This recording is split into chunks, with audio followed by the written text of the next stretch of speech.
Well, what we're focusing on is the weed management aspects related to stubble retain systems, and there's a lot of implications for weed management when it comes to operating in a stubble retain no tillage system,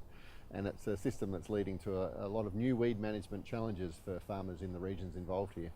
Yeah, what we're seeing is some changing weed dynamics and some new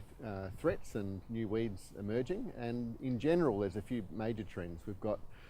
brome grass in particular, really increasing its spread and importance in a lot of regions. So some recent studies we did of the importance of weeds nationally showed just how much brome has risen up the charts in terms of cost to growers and implications, and it's really forcing growers to really question how the sustainability of their weed management. We've chosen to do quite a bit of work focusing on brome grass. There's some good weed scientists focusing on brome grass, but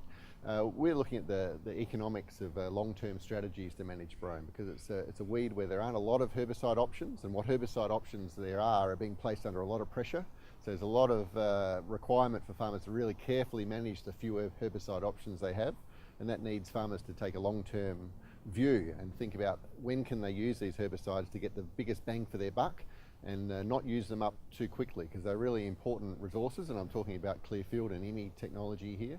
And there's a need for farmers to think of a long-term, say 10-year horizon, and okay, how soon can you use these and risk resistance? Or would it be better to space these out and introduce some other practices that might reduce the pressure on those herbicides? From our recent work, there's probably two main themes. One is that we've got a lot of farmers in regions who haven't necessarily faced the herbicide resistance crisis that a lot of Western Australian farmers have been facing for a long time, and we're just at that point now where people are really being forced to adopt new practices to manage the seed bank, and that whole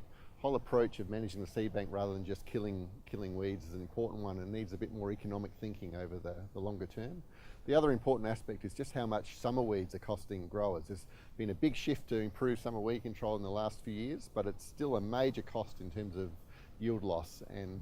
there's a lot more thinking around how we can deal with strategies to better manage summer weeds as well.